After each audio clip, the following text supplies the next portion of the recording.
Step number 7. Optimize your squeeze page sign-up rate. In previous steps, I've gone over this topic at some level. Still, optimizing your squeeze page plays a critical role in the success of your mailing list campaigns that you need to go through specialized steps to ensure your optimization efforts are correct. It's extremely important that you follow the steps below. Don't miss any detail. Make sure you implement each of the steps below, otherwise, you're going to be leaving a lot of money on the table. You have to understand that these optimization steps assume that you have already set up your squeeze page and have set out your updates. It also assumes that you've already optimized your squeeze page at some level. Here are further optimization ideas to try to maximize the conversion ability of your email list recruitment page. Ask, and you shall receive. Do direct outreach with your list members. These are people who have already signed up to your list and are in the best position to know about the things you can do to improve your squeeze page. They've already gone through the conversion process. They've seen your squeeze page, obviously liked something that they saw, and they signed up. Now is the time to reach out directly to them and ask for suggestions. Pick their brains regarding the things that you did right and any areas for improvement. Believe me, this is no time to assume that everything you've set up is perfect. You have to set your ego aside and ask for suggestions. There is always room for improvement. Make sure to offer some incentives for the feedback. This is critical. You have to understand that people have better things to do than to respond to your email. With everything else being equal, most people would probably just read your email and not bother to respond because there's nothing in it for them. They have other more important things to take care of. You have to make it worth their while to respond. With that said, you also have to be careful. Some people might give you sloppy or even misleading information just to get the incentive that you're offering. Pose some sort of incentive that is attractive enough for people to want to respond to your outreach. However, it shouldn't be so attractive that you get fake results. What should you ask feedback for? Ask for how your squeeze page can be made better. However, you have to break down the squeeze page elements one by one. You can't just say, "How can I improve my email list recruitment base?" That's too broad. Instead, you have to look at the different elements that go into your squeeze page. Ask them, am I using the right graphic? Is the text easy to understand?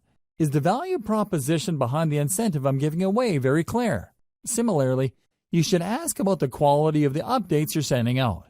More specifically, you should ask your list members, what improvements should I make for you to forward my emails to people you know? Don't neglect the power of feedback because oftentimes the cheapest and most efficient way to get from point A to point B is a straight line. Ask your list members, but offer an incentive. It's also very important to make sure that you don't just jump on the first suggestion you get. Look at the total amount of responses you get and pay attention to the most common theme. If people keep talking about the picture on your squeeze page and only a handful of people mention the incentive that you offer, chances are quite good that if you change your squeeze page graphics, you might be able to increase your conversion rate. Look for these patterns. Don't get thrown off track by outlier responses. Warning: I wish I could tell you that you only need to rely on people's direct answers to boost your conversion rate. Unfortunately, this is not the case. In the back of our heads, when people ask us a question, we tend to try to give them the answer that we think they're looking for. This is always the case. This applies across the board. Now, these suggestions can lead to all sorts of problems if you use them to guide the changes to your squeeze page. You have to pay attention to the most common answers that you get. Next, you have to cross-reference these responses with the actual actions people take. Actions speak louder than words. When you look at your squeeze page, please understand that you're not looking at one unified element. The squeeze page is actually made up of many different parts.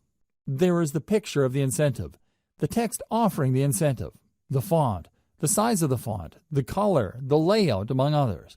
There are many different elements that go into that page.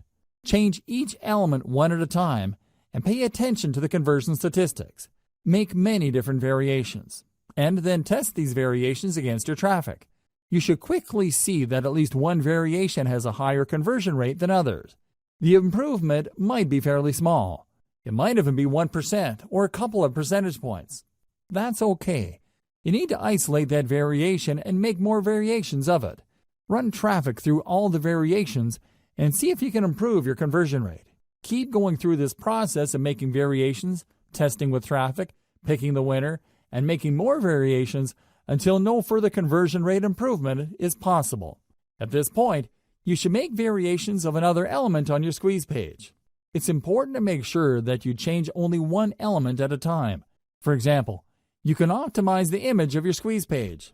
Once your squeeze page converts at a higher rate and can't improve any further, then start changing around the text and see if that has a positive effect. Move from one element at a time until the squeeze page converts at a fairly high and predictable rate. Cross-reference these element changes with the actual feedback that you get from your list members. Using these two pieces of data, you should be able to come up with a statistics-driven modification strategy. Otherwise, you're just going to be taking your list members' words at face value. And it's anybody's guess whether their suggestions will actually improve your squeeze page's conversion rate. Use social proof. There's one simple trick that you can use to push people psychologically to sign up to your mailing list. We've all seen squeeze pages before. Typically, there's an email field, a call to action, and a submit button. There also might be a nice-looking graphic on the side. Unfortunately, these squeeze pages are so common that people usually become blind to them after enough exposure. However, people can and do sit up and pay attention when they see that their other Facebook friends have signed up to the list. Alternatively, they become slightly more interested to see that a large number of people on Facebook have liked the page that they're viewing. This is called social proof. Few people like eating at a restaurant that is empty. At the back of their mind, they're thinking that the food must not be very good because there's nobody eating at the restaurant. On the other hand, if the restaurant is full and there are people lining up to get in, chances are quite good that people would want to line up even more because all these people simply can't be wrong. Do you see how group psychology works?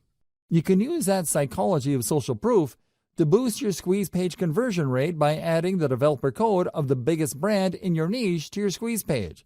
Facebook allows you to include the URL of a site on the code that it gives you to show Facebook likes.